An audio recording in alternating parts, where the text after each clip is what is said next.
लगभग 20-25 सालों के अंतराल के बाद मैं आज आपके बीच में। मैं आखिरी बार जब इस दरवाजे पर आया था, मैं उस मनुष्य दिन को आज भी नहीं भूल सकता। लाशें पड़ी थी, लोग भयभीत थे और सरकार निश्चिंत थी। तब मैंने इसी दरवाजे के बाहर खड़े होकर राजस्थान के मुख्यमंत्री को फोन करके कहा था, मुख्यमंत्री जी, इस गोली चलाने वाले पर एक्शन नहीं हुआ और न्याय नहीं मिला तो हमारे लिए विधायक बने रहना कहीं जरूरी नहीं है, आप मान करके चलें।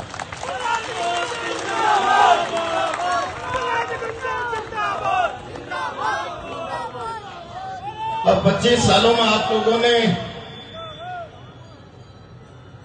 क्या कहूं, बहुत सारी तरक्की कर ली।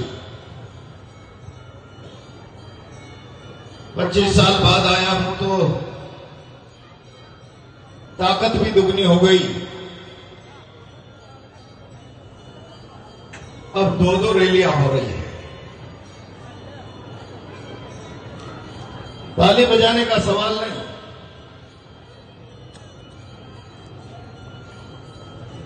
और इससे बड़ी बात यह है कि हमारी ताकत के सामने अब लोग झुकने लगे। मैंने उस लड़ाई में राजस्थान सरकार की चूल्हे हिला दी थी। राजनीतिक अस्तित्व को खूंटी पे टांगकर कौम के अस्तित्व के लिए प्राण प्राण से लड़ा था। तो मुझे आज थोड़ी बहुत प्रसन्नता हुई कि जो लोग 4 तारीख के समझौते में हम टेबल पर हार गए थे, तब सरकार के कुछ नेता कालूलाल जी नाच रहे थे, और आज उन नाचने वालों के फोटो आपके स्वागत सत्कार में लग रहे हैं, तो मैं समझता हूं आपकी ताकत बढ़ रही है या हम उनसे भयग्रस्त हैं। मैं लंबा भाषण नहीं करूंगा।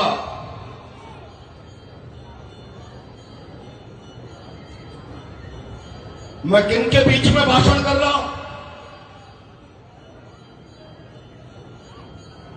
बगड़ावतों की संतान, भोलेनाथ के वरदानधारी की बल से कोई हरा नहीं सकता, छत से कोई हरा सकता है।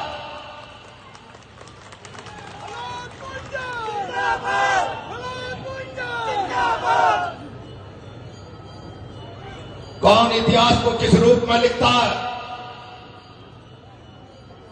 मैं आज केवल इतना कहना चाहता हूं, अगर तुम्हारे पास कोई सच नहीं कहना चाहे तो सच सुन लो। केवल तुम एक बार प्रहलाद गुंजल के साथ खड़े हो गए, बेईमानों ने जैसे तुम्हारे सीने के अधिकार खत्म कर दिए हो।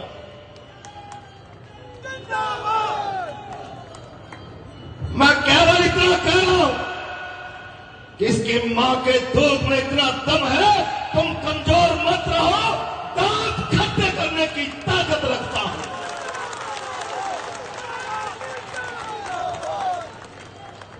आज भी किसी को मुगालता नहीं होना चाहिए, और कोई सरकार के नुमाइंदे और सरकार के लोग अगर मेरा भाषण रिकॉर्ड कर रहे हैं तो सुन लो। जिस आका की हेकड़ी में तुम लोग मेरी कौम के लोगों के रोजी रोटी पर ठोकर मार रहे हो, छुपने के लिए बिलें तलाश के रखना राज बदलने के बाद।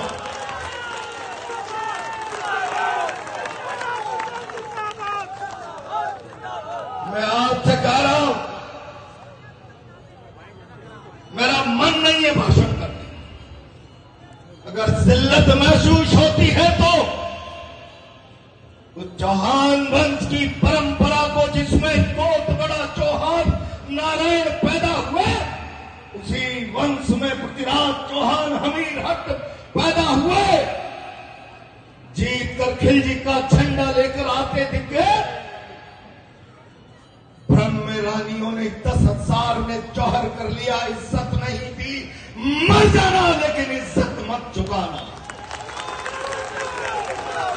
देख रहा हूं साले बेईमान धंधे की चोटें करने का भय दिखाकर बगड़ाऊ तो की चूल्हे हिलाने का प्रयास कर रहे हैं। जरूरत पड़ी तो किसी भी समय जंग होगा, ये प्रहलाद कुंजल जान की बाजी लगाकर तुम्हारे साथ खड़ा है। और नहीं तो ये भरोसा रखना, जो तुम्हें भय दिखा रहे हैं, भय क्या होता है इसका अंदाजा व्यवस्था बदलने दो, बेईमानों को प्रहलाद कुंजल करा दे।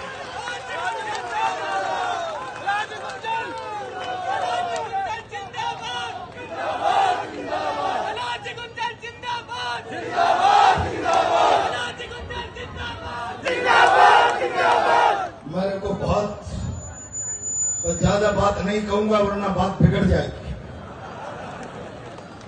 थोड़ा मजबूत रहो। राम कहकर रहीम कहने वाला, तलबे चाट कर राजनीति करने वाला नहीं है प्रहलाद कुंजल। चप्पल उठाकर नहीं, चप्पल तोड़कर नेता बना हूं। अंदाज है ना, किसी की मां ने दूध पिलाया हो, जरूरत पड़ जाए तो रात के 2 बजे भी जान देने के लिए खड़ा मिलूंगा। अगर गोली लगी तो सीने पे लगेगी, पीठ पे नहीं लगेगी। और मैं भी बहुत दिनों से डरा भरा हूं। थोड़ा थोड़ा मन बनाओ, डर निकालो। मैं जब यहां आया था सोजी जी, सन्नाटा था गांव में, सन्नाटा। तब मैंने खड़े होकर कहा था, डरो मत। 7 लोगों की लाशें भी, की चिताएं भी अगर हमारे अंदर की ठंडक को गर्मी में नहीं बदल सकती, तो ऐसे कायरता पर जीना बेकार है, धिक्कार है। खड़ा हुआ था पूरा। आज कह रहा हूं तुमसे, बात फंस जाएगी। जिस रोज नानी याद दिला दूंगा, तुम तैयार रहना, किसी भी वक्त लड़ाई हो सकती है, किसी भी वक्त। तो कोड़ी के लोग हेकड़ियां दिखाते हैं। जिसकी मां ने दूध पिलाया है, जरा अपने होदे से त्याग पत्र देकर जरा यहां एक जवान को हेकड़ी दिखाओ, तुम्हें नानी याद दिला देंगे, नानी। मैं तुम्हें बहुत जिम्मेदारी से कह रहा हूं, मैं भरा हुआ हूं, किसी भी वक्त कह सकता हूं, आ जाइए, आ जाइए। जंग के लिए तैयार होना। बगड़ाऊ तो की अगर संतानें हो तो, वरना तो फिर मैं इतना ही कहूंगा, भैया तुम बगड़ाऊ तो की संतान हो कि नहीं। अगर कायरों की तरह रहो तो फिर माता बहनों से मैं कहना चाहूंगा कि मायर जने तो ऐसा जड़ के संता के सूर, वरना बाज रह जाइए, काय बिगाड़े नूर। या तो संत जन जो विचार से आग लगा दे इस कौम के हृदय में, या सूरमा जन जो अपनी ताकत से लोहा बना दे बेईमानों को।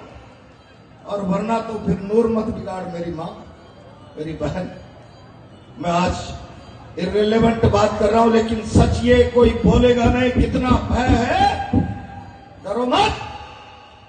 मेरी जान तुम्हारे लिए है, बस इतना कह रहा हूं, मेरी जान तुम्हारे